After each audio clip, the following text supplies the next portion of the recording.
Hello and welcome, everyone. It is I, Fine Quality History, coming at you with another World War II video, this time on the history of the 24th Victory Infantry Division, which served in the Pacific Theater during the Second World War. Now, you may think that is an acorn as the division insignia, as I originally thought, but no, that is in fact a taro leaf. What the hell is that, you ask? Well, it is the leaf of a taro plant, which is famous on Hawaii for supplying people with the yam-like taro root.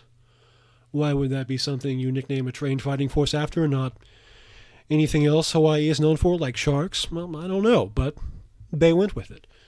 Now, for a bit of backstory, the 24th Taro, or Victory Division, originally began as the Hawaiian Division and was formed on the island of Oahu in 1921. Many local Hawaiians who joined the military would end up in the 24th Division, and the division acted as the garrison force for the Hawaiian Islands. That all changed on December 7th, 1941. The Japanese surprise attack on the naval base of Pearl Harbor, also located on Oahu Island, ended up killing 5 members of the 24th Division and causing many more casualties. This made the U.S. Infantry Division the first division to officially see combat during the Second World War. In true 24th Division fashion, the unit stayed on Oahu Island for the next year and a half, building an intense network of fortifications in the hills around Oahu, preparing for a Japanese offensive. The division was organized around 3 infantry regiments: the 19th Rock of Chickamauga Infantry Regiment and the 24th Gimlet Infantry Regiment, which both traced their unit histories to the Union Army during the Civil War, and the 34th Lady Dragons Infantry Regiment, which first saw combat in the First World War. All of the Japanese Americans originally serving in the division would be restructured to Japanese-only formations in the U.S. Army, with many of them eventually joining the famous 442nd Regimental Combat Team, which served with distinction in Italy.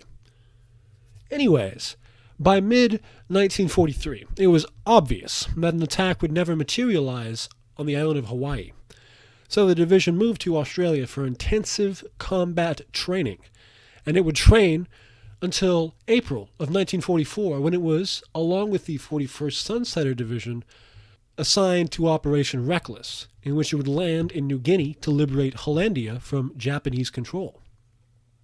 The 24th would land at Tanamera Bay on the 22nd of April and slowly move inward. It was, however, bogged down by the unforgiving terrain and torrential rainfall of New Guinea, and it would not encounter Japanese resistance until the 24th, when it reached Lake Sentai, and this was small, light resistance. By the 26th, the 24th and the 41st had liberated Sentai Airfield, and by the 6th of June, the area around Hollandia was considered to be secure. Concurrently with the operations in Hollandia, the 41st Infantry Division was also assigned to land at the island of Biak, not far from Hollandia. In support was the 34th Infantry Regiment, which was attached to the 24th Infantry Division. The goal of this little island invasion was obviously to take the island, and the 41st Infantry Division and 34th Infantry Regiment, the Lady Dragons, as we talked about previously, faced fierce opposition from Japanese troops on the island, whose defensive strategy was based around defending when the Americans massed on the beaches, a defensive strategy which would later be copied in the battles of Peleliu and Okinawa. In the course of the 3-month battle, the 34th Regimental Combat Team and the 41st Infantry Division would lose over 438 killed in combat, while the Japanese would lose over 4,700 killed. From here, the division would be moved to Leyte Gulf for the lead role in the invasion of the island of Leyte. The island was defended by 65,000 soldiers of the 14th Area Army, who, oddly enough, was also nicknamed Victory. The 14th had played a decisive role in taking the island in 1941, and would now play a decisive role in losing the islands, as the American 8th and 6th Army greatly outmatched Tomoyuki Yamashita's 14th Area Army in every conceivable way.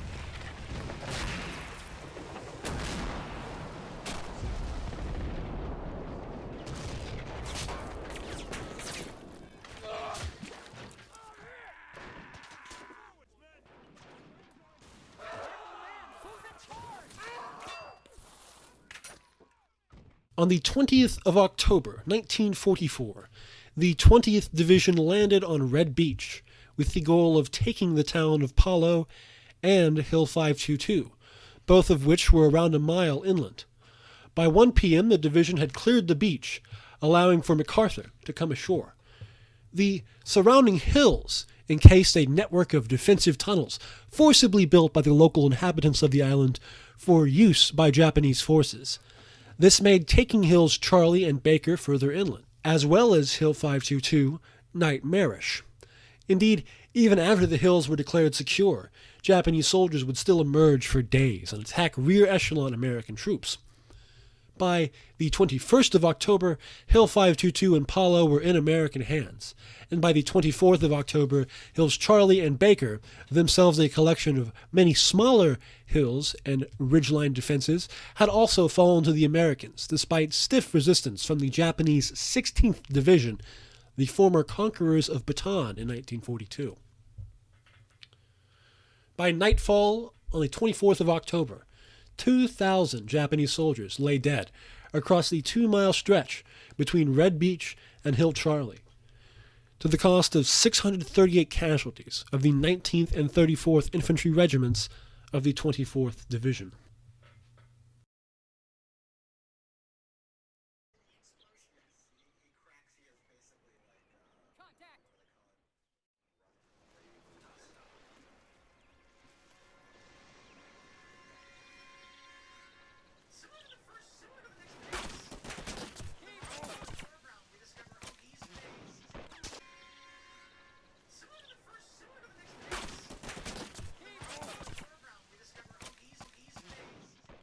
From Hill Charlie and the town of Palo, the 34th Regiment moved into Lady Valley, going forward despite encountering harsh Japanese resistance. The 19th Regiment began an assault on the area around the town of Pastrana, while the 34th drove northwest, capturing Santa Fe on the 26th and the Manat River Bridge on the 28th. From Manat River, the 24th moved to Yarrow, taking the town by the 29th of October. By November 1st, the 24th Infantry had taken the town of Karigara, with very little fighting in conjunction with the 1st Cavalry, throwing the Japanese back in retreat towards defensive positions along Breakneck Ridge.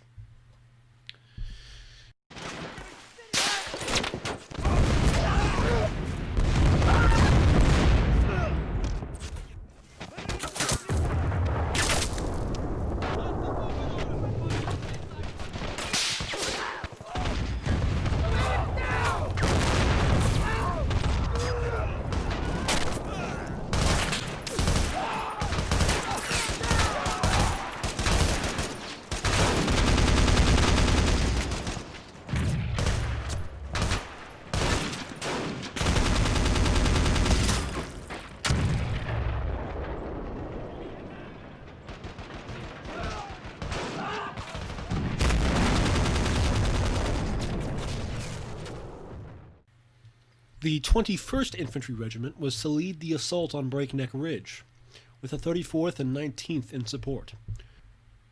It took 6 days of continuous assault to pierce the defensive line on Breakneck Ridge, and the division was subject to continuous counterattack every day by Japanese troops. Attacks came from every side, and at all times of the day, as the Japanese attempted to break the U.S. assault.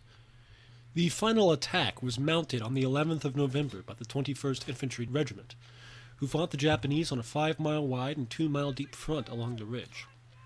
The ridge was considered taken on the 17th, with the 21st Regiment suffering 630 casualties, and counting over 2,000 Japanese dead.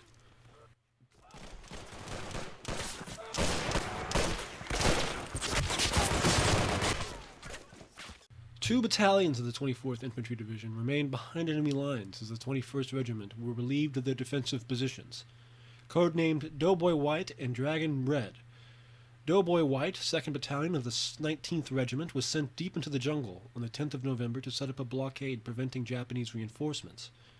It wouldn't be until Thanksgiving, the 24th, that the battalion would be back in Allied lines, having fought their way back in a torturous march through the jungle. Dragon Red, or 1st Battalion of the 34th Infantry Regiment, was sent to occupy Quillet Ridge. It would not be relieved for 25 days, and lose 210 of its 560 men in the process. Dragon Red put up a stubborn defense of Killay Ridge, with each company assigned to a section of hill. Soon enough, the ridge was turned into a massive defensive fortress, on which waves of Japanese assaults poured onto at all hours of the day.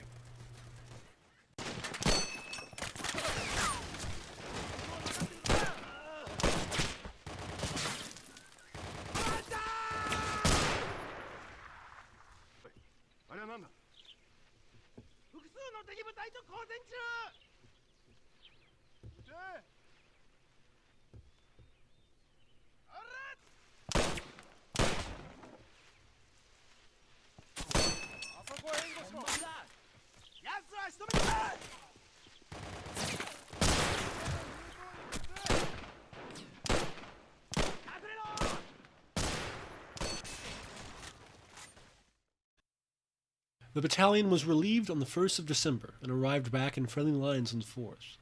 It had killed over 1,000 Japanese troops in its defensive action. Since landing on Red Beach on the 20th of October until the return of 1st Battalion of the 34th Infantry Regiment on the 4th, the division had killed over 7,000 Japanese soldiers and taken 1,929 casualties. That is nearly 50 men a day lost to enemy fire. Throughout November and December, the 24th was conducting mop-up operations on Leyte Peninsula.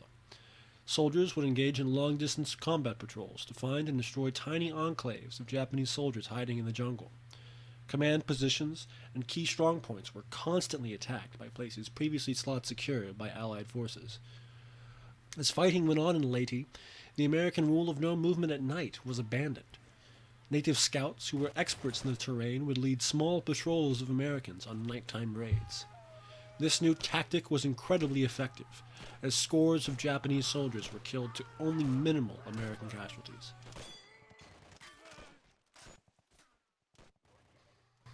By Christmas, the island was considered secure. Japanese holdouts had largely run out of ammunition, charging GIs with sharpened bamboos or bayonets. Mass suicides in response to the defeat were carried out by the Japanese soldiers, with very few taken prisoner. Taking prisoner was not common in the Pacific, both due to the Japanese unwillingness to surrender and the American unwillingness to accept. These two armies hated each other with a fierce passion.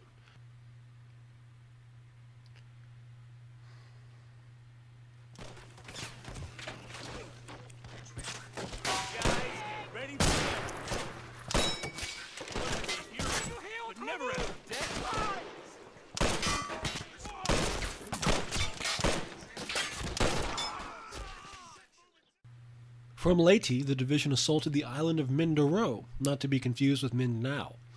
The small 700 detachment of Japanese troops let the landing come unopposed, and then mounted a guerrilla war in the hilly interior of the island. For over 4 months, the division engaged in a long jungle patrol battle to destroy Japanese bandit groups on the island of Mindoro. As Mindoro was being secured, the division organized small landing parties to occupy the small surrounding islands of Simara, Wamblon, and Lubang, among others. Meanwhile, the 34th Infantry Regiment was fighting alongside the 38th to take the stubbornly defended Zigzag Pass on the Bataan Peninsula. Shortly before the war, an American major surveying the island remarked, "A small force taking advantage of the natural defenses could hold Zigzag Pass against any size force until hell freezes over." Now, the 34th Infantry Regiment was mounting a week-long, unsuccessful offensive along the eastern slopes of the ridge. From the 1st of February to the 6th, the 34th held the line until it was relieved by the 151st Infantry Regiment from the 38th Division. The ridge was taken on the 14th, and with only 25 out of the original 2,800 Japanese defenders taken prisoner. The 34th was then ordered to take Corregidor. On the 19th of February, 3rd Battalion landed on the island while an airborne assault was undertaken by the 503rd Paratrooper Regiment. An elaborate tunnel network allowed the Japanese to mount a tenacious resistance, and sporadic Japanese attacks on Allied positions occurred until the island was declared secure on the 26th of February. Only 50 of the 6,700 Japanese defenders survived. The 34th Infantry Regiment took 191 casualties, while the 503rd took 547.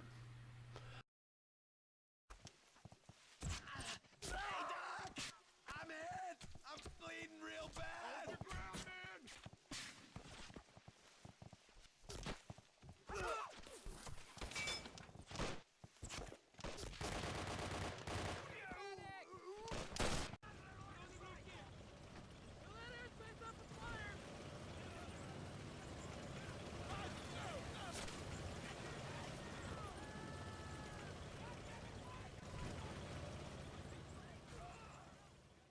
On April 17th, the division landed at Mindanao, and within the day had occupied a 35-mile stretch of coast 5 miles deep into the island. The Japanese had not expected an invasion from the western side of Mindanao, which is mostly mountains and unexplored jungles. As a result, the few defensive emplacements come across by Allied forces were facing the wrong direction, and Japanese defense was sporadic and disorganized. The locals of Mindanao were not as helpful as the locals on Leyte. Mindanao, especially around Davao, was populated by a good number of Japanese settlers. Additionally, the Muslim Moro people fought with the Americans and Filipinos, as well as the Japanese. By the 28th of April, the 24th had cut Mindanao in half, capturing Digos and splitting the Japanese defense in two. Fierce fighting towards the city of Davao, 40 miles north, ensued, and by the 1st of May, the assault on the city began. By the 3rd, it was taken, but the countryside around Davao was crawling with Japanese forces. The city of Davao had been abandoned and flattened.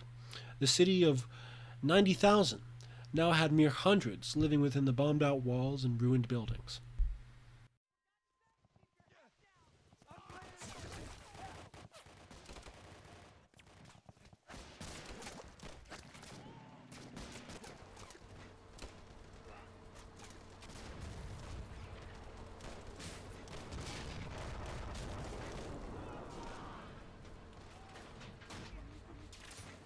The fighting around Davao Province took place infamously in large abaca fields. Visibility in abaca fields was low, around 10 yards, so combat in these lush greens was close quarters and brutal. Japanese troops would entrench themselves within these fields, using close quarters to set deadly ambushes. These ambushes came at the price of many, many young American lives, especially from reconnaissance platoons and detachments. Air bombardment was necessary to force the Japanese from their defensive strongholds. The Japanese attempted to use masses of Filipino civilians as hostages to shield themselves from bombardment, to no avail. The location of these strongholds was difficult to find and had to be done by scouts because of the Japanese mastery of using the landscape.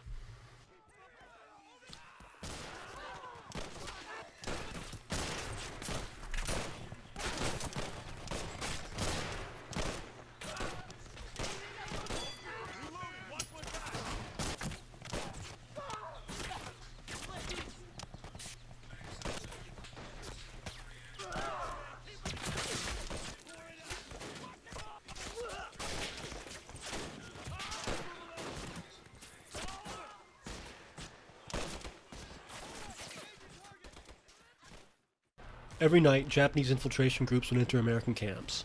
Banzai charges occurred irregularly, and ambushes were encountered on all the roads in the area during times of low light. Soldiers of the 24th used their anti-tank guns, nearly useless due to the lack of Japanese tanks, as giant shotguns during banzai charges. They would load the gun up with a canister filled to the brim with over 100 steel balls and fire it at charging Japanese soldiers, killing a great deal of them in a tremendous blast.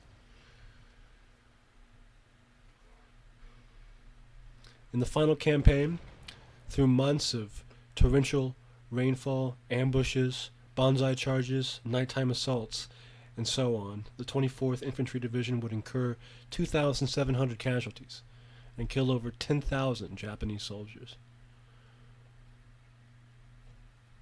The fighting on Mindanao continued even after the division left. Despite the official surrender of Japan on the 14th of August, Mindanao was still not clear. As news of the Times Square celebration played on the radio, men of the division were still gearing up to go on long patrols and guard the perimeter for Japanese attacks. Japanese ambushes still continued, and many Japanese troops refused to believe the messages the Allies attempted to send them about the surrender of their nation. It wasn't until the end of September that the division left Mindanao for occupation duty in Japan. Hungry bands of determined Japanese soldiers still roamed the countryside, but for the most part the fighting was over. The Second World War was over, and the division would remain in Japan until the Korean War. Over the course of the Second World War, the 24th Infantry Division received 7,012 battle casualties, won 8 Presidential Distinguished Unit citations, and 4 soldiers of the division were decorated with the Medal of Honor. Those decorated were the 20-year-old Private James H. Diamond, posthumously for actions at Mindanao, Sergeant Charles E. Mower, posthumously for actions at Breakneck Ridge, and finally at Leyte, Harold H. Moon and Francis Way were awarded posthumously for their actions as well. My main source for this is Jan Valton's book, Children of Yesterday. Jan Valton was a member of the 24th Infantry, and he's a really interesting man. I recommend you checking him out. Thank you so much for watching, and tune in next time when I discuss the history of another division.